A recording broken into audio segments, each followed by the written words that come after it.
All right, well, wet roadways can wreak havoc for San Diego drivers. A normal day has 25 to 50 accidents on the road. During Monday's storm, there were 473 accidents.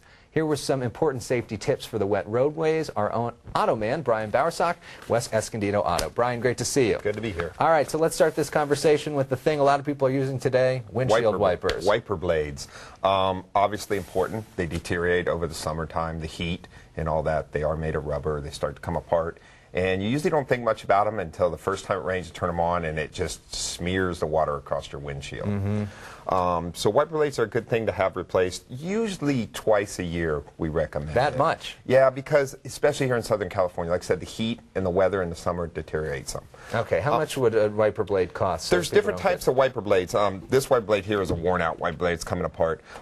You can replace a wiper blade for about $10 for the blade. They're not that expensive. If you want really good wiper blades, they range up to $40, $45 for really. But you know, if you $10 if you're on a budget is a pretty good deal, so you can see the other drivers out there. Excellent. And speaking of seeing the other drivers, the CHP says if your windshield wipers are on, your lights should also be on. Good Correct. Safety tip. Let's talk about lights now. We're talking about lights here. Obviously, a burned out headlight, a bad taillight, brake light makes it difficult for other drivers to see you or for you to see other drivers when you're dealing with headlights.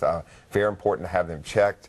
Replacing headlights and taillights, obviously, pretty inexpensive thing. Great safety thing, though. Well, we in San Diego are so not used to driving in the rain, as we saw what happened on Monday, which was a pretty intense storm. Won't see it quite as bad today. But what are your overall tips, safety tips, driving in the rain? Overall tips, slow down a little bit. One other thing we did want to touch on, make sure your tires are in good shape. Traction, things like that are very important this time. Make sure your headlights are working, windshield wipers, slow down, watch for other drivers. Just be a little more cautious about what's going on in the road. Yeah, I was out Monday night during that bad storm, talked with CHP. They said that because of the bad economy, so many people are not getting their tires replaced. And in looking at all the crashes that day, that was one of the biggest problems, just bad tires. If they did the repairs, then they would have been able to keep their tread working. You can stop a lot easier. All right, so we want to talk about another thing, speaking of stopping easier. We've heard a lot about this crash in Santee. Officer Mark Saylor, big recall, biggest recall ever for Toyota. Correct. The big issue there was shutting down the car. Lexus Toyota says it was a stuck accelerator pedal. Now, you've done some research yourself into this and found some other things, right? Talk to some engineers and things like that. There is information out there. This is a actually drive-by-wire car. But the main thing I wanted to touch on is you should know how to shut a car down. This was a very tragic accident, and there was a couple things that could have been done. Any vehicle can be shifted into neutral. The motor will still be running, but the car obviously won't be accelerating. Even driving down the road. We took and drove one of these Lexuses just to see if you could shut it off.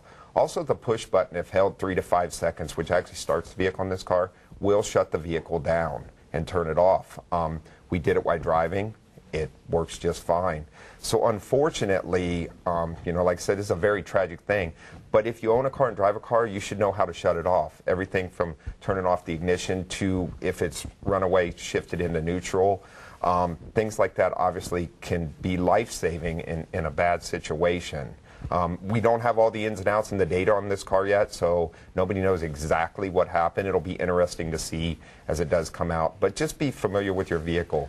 Keep in mind, if you do shut a vehicle off, though, while driving it, things can happen like you lose power assist steering, you lose power brakes. So not a thing to go out and just try for fun, but something to know if you do get in a bad situation. And an important point, there's some questions about whether there were other problems associated with this particular car that we're going to have to look into more going forward. But that push button is an important thing because it is different than the regular types of cars. 3 seconds, got to hold it down. Hold it in, it'll shut the car down. Excellent. Good advice that could save people's lives and prevent similar type of crashes. Brian, thanks. Absolutely. Important information this morning. If you have a question for Brian, drop him an email. The link to his website's on ours, san diego6.com. Just click on Hot Topics.